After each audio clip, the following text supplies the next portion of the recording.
우리 기도하고 같이 찬양하겠습니다. 하나님 감사합니다. 오늘도 바쁜 와중에 우리가 하나님의 말씀을 들으려고 모였습니다.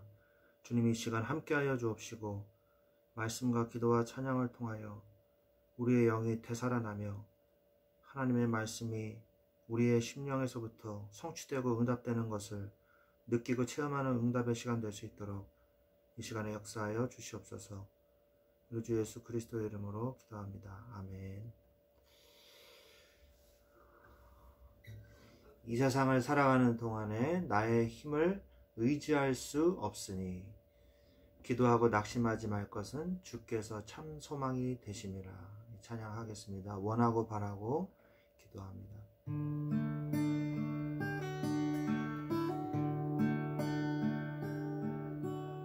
이 세상을 살아가는 동안에 나의 힘을 의지할 수 없으니 기도하고 낙심하지 말 것을 주께서 참 소망이 되심이라. 이 세상을 살아가는 동안에 이 세상을 살아가는 동안에 나의 힘을 의지할 수 없으니 기도하고 낙심하지 말 것을 주께서 참 소망이 되심이라. 하나님의 꿈이 나의 비전이 되고 예수님의 성품이 나의 인격이 되고 성령님의 권능이 나의 능력이 되기 원하고 바라고 기도합니다. 주의 길을 걸어가는 동안에 길을 걸어가는 동안에 이 세상 것 의지할 수 없으니 감사하고 낙심하지 말 것을 주께서 참 기쁨이 되심이라. 하나님의 꿈이 나의 비전이 되고 예수님의 성품이 나의 인격이 되고 성령님의 권능이 나의 능력이 되기 원하고 바라고 기도합니다. 하나님의 꿈이 나의 비전이 되고 예수님의 성품이 나의 인격이 되고 성령님의 권능이 나의 능력이 되기 원하고 바라고 기도합니다. 원하고 바라고 기도합니다.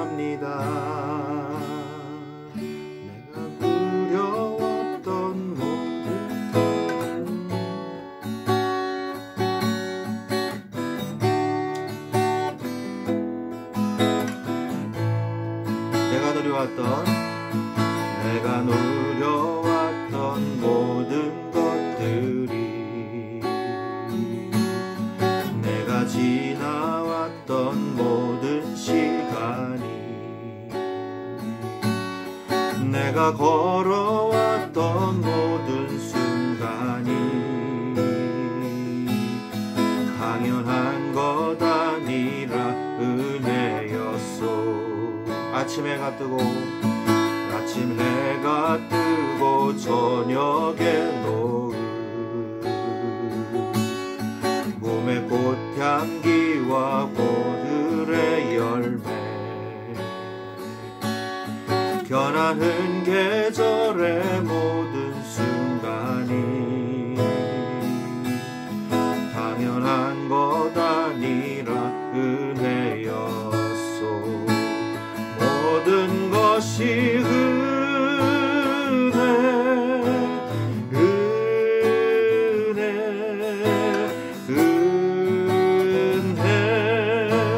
한없는 은혜.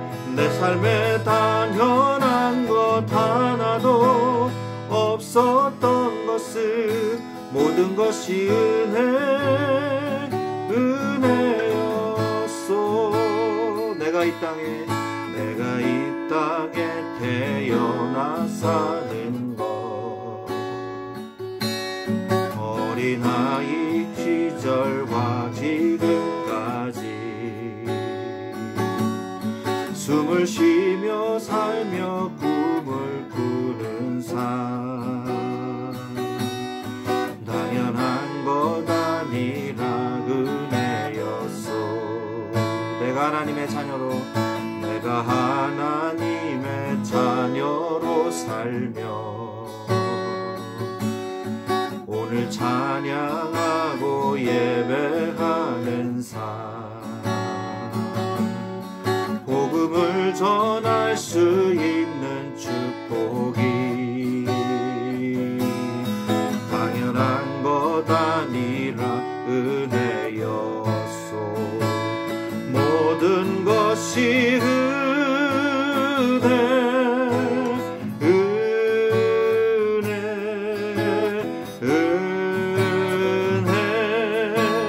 한없는 은혜. 내 삶에 당연한 것 하나도 없었던 것을 모든 것이 은혜였소. 모든 것이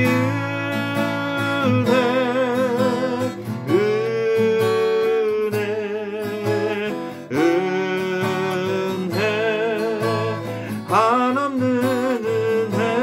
내 삶에 당연한 것 하나도 없었던 것을 모든 것이 은혜였소.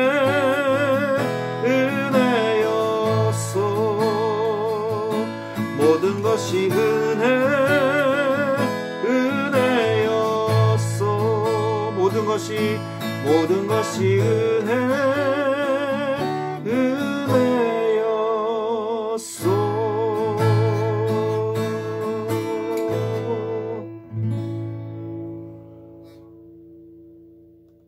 아멘.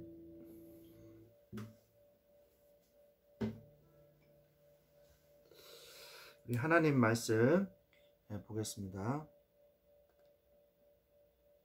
오늘 하나님 말씀은 사도행전 2장 41절부터 47절까지 말씀입니다. 제가 읽어드리겠습니다. 그 말을 받은 사람들은 세례를 받음에 이날의 신도의 수가 3,000이나 더하더라. 그들이 사도의 가르침을 받아 서로 교제하고 떡을 떼며 오로지 기도하기를 힘쓰니라. 사람마다 두려워하는데 사도들로 말미암아 기사와 표적이 많이 나타나니 믿는 사람이 다 함께 있어 모든 물건을 서로 통용하고 또 재산과 소유를 팔아 각 사람의 필요를 따라 나눠주며 날마다 마음을 같이하여 성전에 모이기를 힘쓰고 집에서 떡을 떼며 기쁨과 순전한 마음으로 음식을 먹고 하나님을 찬미하며 또 온 백성에게 칭송을 받으니 주께서 구원받는 사람을 날마다 더하게 하시니라. 아멘. 네, 오늘 말씀의 제목은 하나님을 어떻게 만날 수 있는가, 이 내용입니다. 하나님만 만날 수 있다면 우리가 어떠한 것도 두려워할 필요가 없습니다. 왜? 하나님은 창조주 하나님이시기 때문입니다. 그래서 환난이나 핍박 또는 큰 문제도 문제되지 않습니다. 왜요? 하나님이 보시기에, 하나님의 시선으로 세상을 볼 때, 우리의 문제를 볼 때에 그 문제는 문제가 될 수 없기 때문입니다. 우리가 자녀를 키우다 보면은 아이가 어린아이였을 때 조그만 문제가 생겨도 큰일이 난 것처럼 막 울면서 막 옵니다. 그러면 난리가 난 것 같아요. 그런데 아빠가 보기에, 엄마가 보기에는 사실 별일이 아니거든요. 제가 얼마 전에 며칠 전에 안경을 새로 맞췄거든요. 근데 제가 국민학교 3학년 때부터 안경을 썼는데 놀이터에서 놀다가 어디에 팍 뛰어내렸는데 안경이 쑥 빠졌어요. 근데 쑥 바닥에 탁 떨어지자마자 다른 애가 안경을 확 밟아버렸어요. 그래가지고 안경이 다 부서졌어요. 제가 얼마나 그게 큰일이 난 줄 알고 이제 엄마한테 난 죽었다 막 이러면서 그 친구한테 막 물어내라고 막 물어내라고 막 울면서 막 그랬던 적이 있어요. 제 아들도 마찬가지. 제 아들도 몇 년 전에 핸드폰을 박살을 내가지고 온 거예요. 근데 어떤 친구가 놀리니까, 아들이 놀리니까 그 친구가 핸드폰을 잡아가지고 던져버렸대요. 그래가지고 깨졌다는 거예요. 그래가지고 아들이 제 눈치를 보면서 왔더라고요. 그래서 야, 그 장난치다가 왜 핸드폰을 던지냐, 다음부터는 그러지 마라. 그리고 그냥 액 좀 갈아줬거든요. 그랬더니 너무 좋아하더라고요. 그러니까 우리가 보기에는 굉장히 큰 일이에요. 그런데 하나님 보시기에는 아무것도 아닙니다.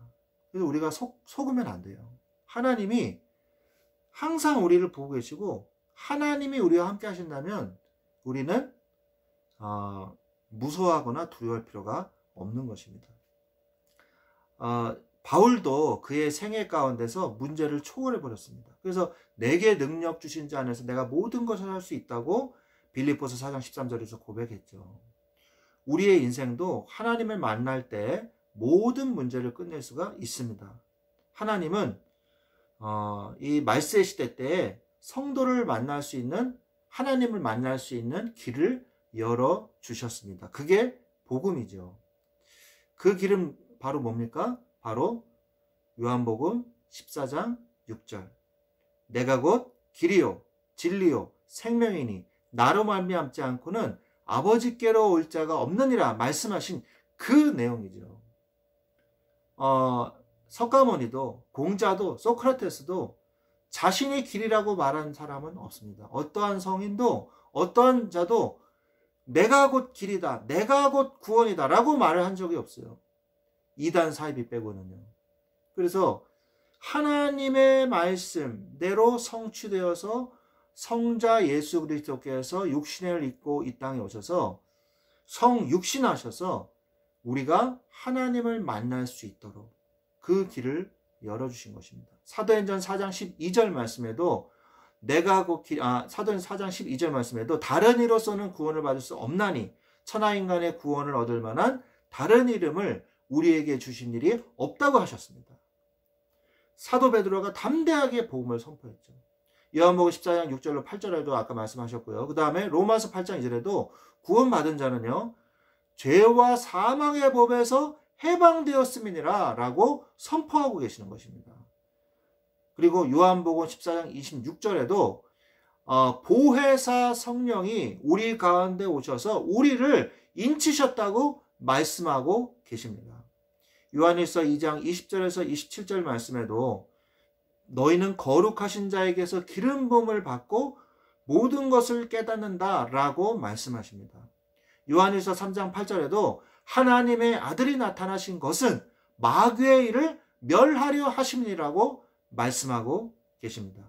요한일서 3장 2절 말씀에도 사랑하는 자들아 우리가 지금은 하나님의 자녀라 장래에 어떻게 될지는 아직 나타나지 아니하였으나 그가 나타나시면 우리가 그와 같은 줄을 아는 것은 그의 참모습 그대로 볼 것이기 때문이라고 말씀하고 계십니다.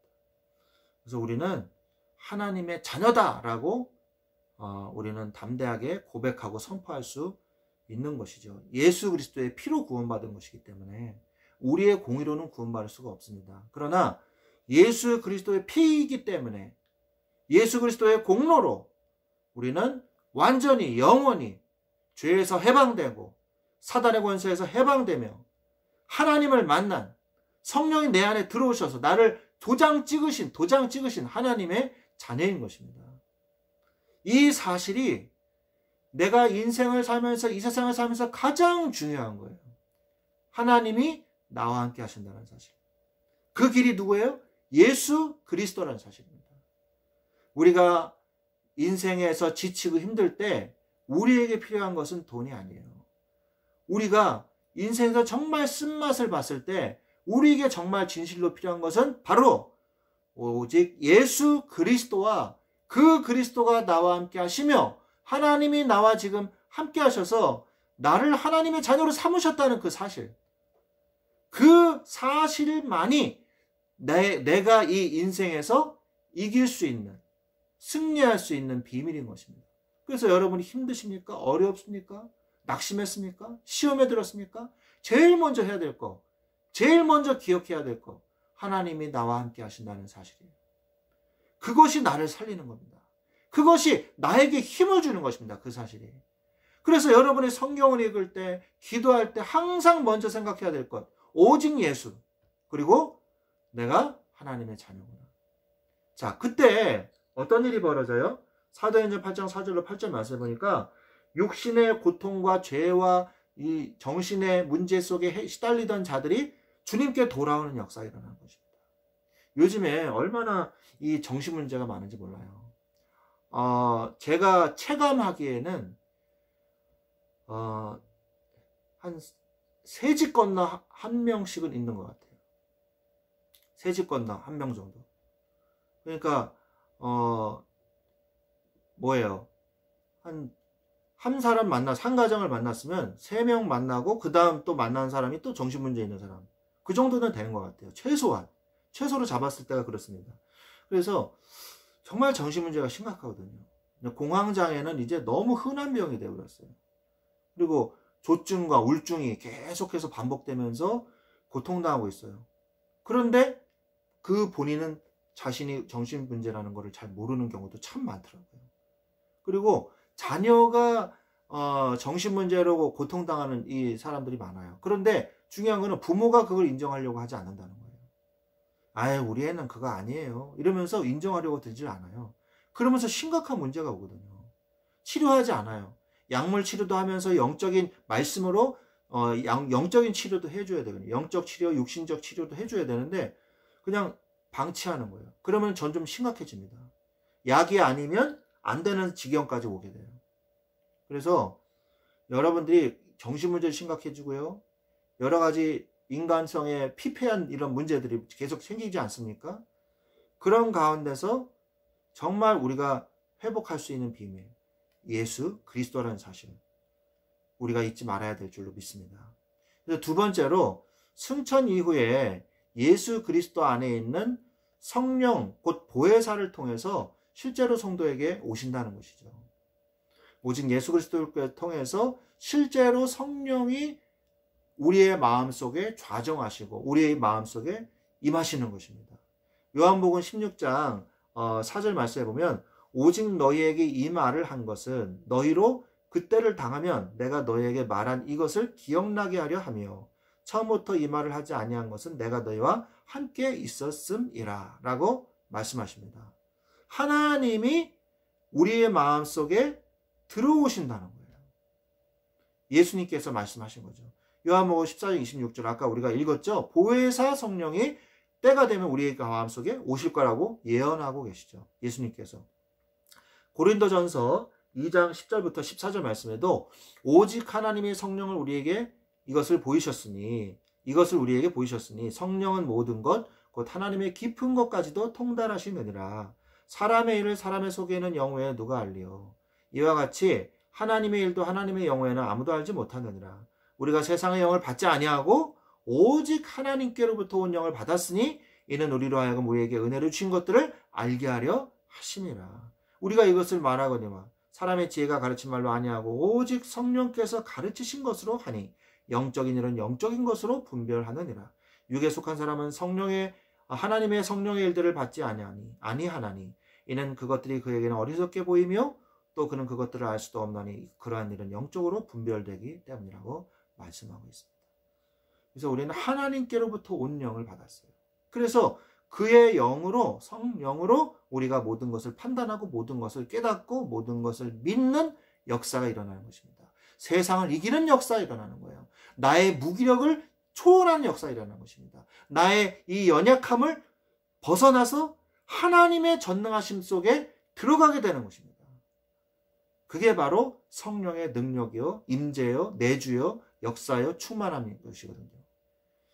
그래서 사도행전 1장 8절 말씀에도 예언하고 계시죠. 오직 성령이 너에게 임하시면 너희가 권능을 받고 예루살렘과 온 유대와 사마리아와 땅끝까지 이르러 내 증인이 되리라 하시리라. 사도행전 2장 1절로 13절에 그 말씀은 오순절날 그대로 성취되었어요. 그래서 많은 사람이 예수 그리스도를 믿고 제자의 수가 3,000이나 더하고, 사도행전 3장 1절로 10절에는 어떤 일이 벌어졌어요? 베드로와 요한이 오후 3시에 가장 뜨거운 그 날에 기도를 하러 갔다가 성전에 앉아있는 안진뱅이가 일어나는 기적의 역사가 일어나면서 5,000명이나 되는 예루살렘에 있던 사람들이 예수 그리스도를 영접하는 역사가 일어나기 시작하는 것입니다. 성령의 역사, 여러분의 인생에서 새로운 시작이 언제 되느냐? 성령이 여러분의 주인이 되셨을 때부터 성령의 새 역사, 여러분의 인생의 새 역사는 시작이 되는 것입니다. 새 날이 언제 시작이 되냐? 주님이 성령으로 역사하실 때, 그때 여러분에게 새 날이 열리는 것입니다. 마태복음 28장 20절에도 오직 마태복음 28장 20절에도 뭐라고 말씀하고 계세요? 땅끝까지 이르러 내 증인이 되리라고 말씀하지 않았습니까? 그죠? 그래서 내가 너에게 가르치고 온 것을 가르치라고 말씀하지 않았습니까? 그러면 어떻게 돼요? 성령께서 제자를 세우신다고 말씀하고 계시죠. 요한계시록 3장 20절 말씀에도 볼지어다 내가 문 밖에 서서 두드리노니 네가 마음의 문을 열고 문을 열면 내가 그에게로 들어가 그로 더불어 먹고 그는 나로 더불어 먹으리라고 말씀하지 않았습니까? 그래서 인격적으로 우리가 마음의 문을 열기만 하면 돼요. 우리가 하루에 한 번씩 예수님을 내 주인으로 고백하는 시간이 필요해요. 그래서 계속 우리의 마음 속에, 우리의 생각 속에 각인하고, 우리의 마음 속에 각인하고, 우리의 영혼 속에 또 이 사실을 계속 각인해야 되는 거죠. 그래서 주님께서 내 마음의 주인으로 들어오셔서 내 인생을 다스려 주시고 인도하여 주옵소서. 이 고백을 할 때 사단의 마귀의 괴계가 무너지는 것이고요. 하나님의 뜻이 성취되어지는 것입니다. 하나님의 말씀이 성취되어지는 것입니다. 그래서 성령은 교회를 통해서 가장 정확하게 역사하십니다. 사도행전 2장 42절, 사도행전 2장 37, 38절 말씀에도 뭐예요? 베드로가 설교하지 않았어요. 그 설교의 말씀을 듣고 성도들이 감동을 받아가지고 우리가 어찌할꼬? 그럴 때 주 예수를 믿으라고 말씀을 선포하는 것이거든요. 그래서 우리는 하나님의 말씀을 전해주는 주의 종을 통해서 주의 이 설교 말씀을 들어야 돼요. 그 듣는 곳이 어디입니까? 교회죠. 우리는 지역 교회가 있고 현장 교회가 있거든요. 우리는 모이는 교회, 그리고 흩어져서 또 예배드리는 그 교회가 있는 것입니다. 그래서 그 현장에서 우리가 예배드릴 때 하나님의 능력의 역사가 일어나는 것이죠. 설교, 하나님 말씀 들어야 되고, 2장 42절에 교제, 모임, 예배와 기도. 그들이 사도의 가르침을 받아 서로 교제하고 떡을 떼며 오로지 기도하기를 힘쓴다 그랬습니다. 그래서 혼자 기도하는 거 사실 좀 힘들어요. 그죠? 웬만한 사람이 아니면요, 이게 잘 안 됩니다. 그럼 어떻게 해야 됩니까? 모여서 함께 찬양하고 예배하고 기도할 때 성령이 역사하신다고 말씀하고 계십니다. 성령의 역사에 반응을 보이면 큰 능력으로 역사하십니다. 사도행전 2장 38, 39절, 42절에 보니까 하나님의 큰 능력으로 아까 역사하시, 제가 아까 얘기했죠. 그 다음에 그 결과는 어떻게 됐어요? 3,000명의 제자가, 그리고 기사와 표적이, 그리고 성전에 모이기는 힘쓰는 그런 능력의 역사가, 그리고 하나님을 고난과 핍박이 와도 하나님을 찬미하는 이 역사가 일어나는 것입니다. 여러분의 삶에 제자가 세워지고 기사와 표적이 나타나며 성전에 모이는 하나님의 능력의 역사, 그리고 하나님을 찬미하는 능력의 역사가 나타나게 될 줄로 믿습니다. 그래서 여러분의 삶에 진짜로 하나님의 은혜가 임하셔서 하나님을 날마다 만나고 순간마다 만나고 하나님과 동행하고 하나님과 함께하는 이 축복이 여러분의 삶에 24시간 나타나게 될 줄로 믿습니다. 아멘. 그래서 이런 축복을 누리시기를 예수 그리스도의 이름으로 축원드립니다. 이 시간에 같이 제가 기도하겠습니다. 같이 기도하고 제가 기도하고 마치겠습니다. 축도로 마치겠습니다. 하나님 아버지 감사합니다. 오늘도 주님께서 우리와 함께 하셔서 이 하나님과 만나는 오직 예수 그리스도와 성령의 놀라운 은혜와 능력과 역사하심을 오늘 말씀을 통해서 깨닫게 하시니 감사를 드립니다. 우리가 한순간도 내가 혼자라는 사실에 속지 않게 하여 주옵시고 하나님이 성령으로 나와 함께 하셔서 나를 다스리시고 나를 인도하시고 나를 지켜주신다는 사실을 잊지 않도록 24시간 성령으로 역사하여 주시옵소서. 우리를 방해하는 모든 방해하는 더러운 귀신과 사단의 권세가 예수 그리스도의 이름으로 떠나가게 하시고 하나님의 나라가 우리가 있는 곳에 임하게 하여 주옵시며 우리의 기도 제목의 그 현장에 주여 중보기도 현장에 역사하여 주옵소서. 주님이 오늘도 함께 하시니 감사를 드리며 지금은 우리 주 예수 그리스도의 은혜와 하나님 아버지의 지극하신 사랑하심과 성령님의 내주 인도 역사 충만하시니 하나님을 날마다 만나며 하나님과 동행하는 축복을 누리기를 원하는 우리 사랑하는 모든 우리 형제님들과 그 직장과 가정 위에 지금부터 영원토록 항상 함께 계실지어다. 아멘. 아멘. 감사합니다. 직장의 현장에서 그 각자의 현장에서 하나님이 주시는 영적인 힘으로 그 직장 현장을 정복하는 이런 축복을 누리시기를 바랍니다. 식사 맛있게 하시고요. 안녕히 계십시오. 다음 주에 뵙겠습니다.